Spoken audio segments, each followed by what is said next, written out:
The last time I used this title format, it was March 1st, 2024. 0.01 Bitcoin was $620. March 1st, 2024, 0.01 Bitcoin was $620. Let's hit some basics here. You don't have to buy a whole Bitcoin. The base unit of Bitcoin is called a Satoshi, a sat. That's out to the 8th decimal place. Both of those reasons are why I like to talk about 0.01.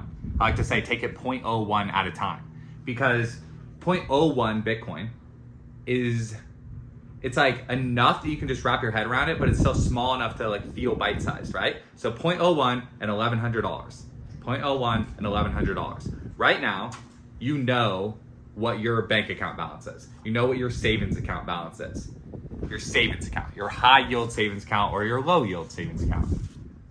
You know what that is. I also saw another funny tweet.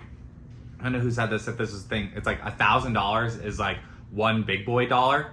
I just thought that was funny. Like, so 0.01 Bitcoin, $1,100. Just take it 0.01 at a time and choose every single day you have the ability to choose how much Bitcoin do you hold, how many dollars do you hold. And you're doing some sort of calculation on that already today. You already have intuitively by however, just literally the reality, when you look at your Bitcoin balance on your phone and when you look at your bank account balance on your phone, you are choosing how much to hold over here and how much to hold over here. For some of you watching today, you might not even have a Bitcoin balance. You might not have a Bitcoin wallet. You might not have a Bitcoin account anywhere. Okay, so then there's your decision. You know how much is in your savings account. How many divided by 1,100, how many are in there right now? Should you hold 0.01 Bitcoin? Probably. The answer for a lot of you watching is probably.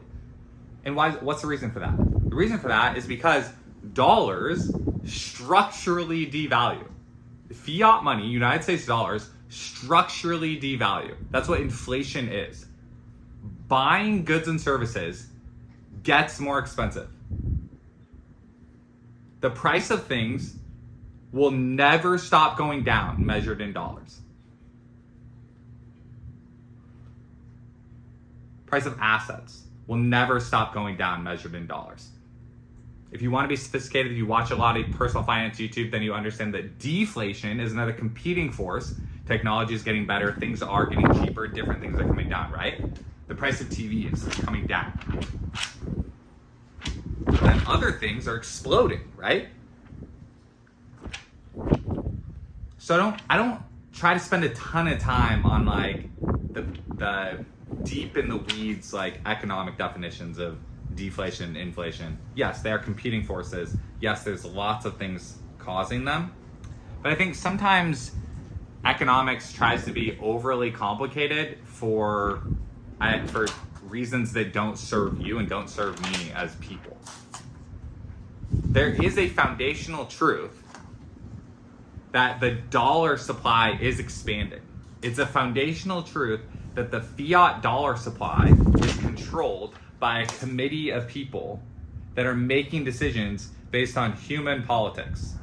That is true. Like, that's a structural truth. And then it's another truth that the Bitcoin monetary policy is set in open source software that everyone understands what it is. And when you choose to run the Bitcoin software, you're choosing to participate in the known rules of how that monetary system works.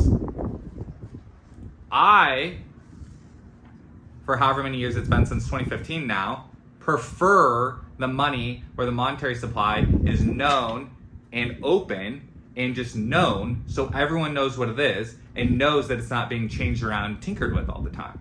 That makes it easier to plan my life. So when I look at it today and I'm like, oh, 0.01 is $1,100, my split of how many like active dollars I need in my checking account for this month versus my savings account, it's all denominated 0.01 at a time. That's tough. That's a little bit confusing. There's a little bit of a learning curve there, for sure. But also, this is nothing new. Lots of countries in the world go through having a hard currency and a weak currency, right? And the weak currency is the one that's accepted everywhere and the one that it's still denominated in when you're buying things. But then people have the foreign currency that they choose to hold for their savings.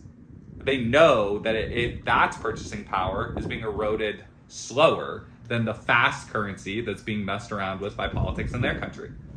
The United States is now no longer different. The United States is no different, structurally not different. And now Bitcoin is a stronger currency. So I've been operating my life on a double currency, like using two currencies now since 2015. And you get better and better and better at it every single year that you do it. And the reality, when I've been proven right time and time and time again, that the choice to hold Bitcoin instead of dollars for my savings has been proven to be right time and time and time again. That's why I don't necessarily consider saving in Bitcoin to be investing. It's saving. Now, there's a little bit of a nuance there too. If you consider investing, that's fine. Like, that's totally fine. Absolutely fine. But like the erosion of fiat money has destroyed what saving even means. That saving now has to be investing because you have to invest in order to keep up with the inflation rate. So the concept of Bitcoin being better money than fiat money is actually bringing back the concept of savings, and it's actually bringing back the concept now of investing because the money itself isn't being eroded all the time. So now you can make more strategic investment decisions based on like, what am I trying to do? How am I actually trying to grow my money through an investment? But at least your baseline, your home base, isn't being eroded down to zero. So today, sitting here today, 0.01 is $1,100, and you can choose how much of each you want to hold, how many units of each you want to hold.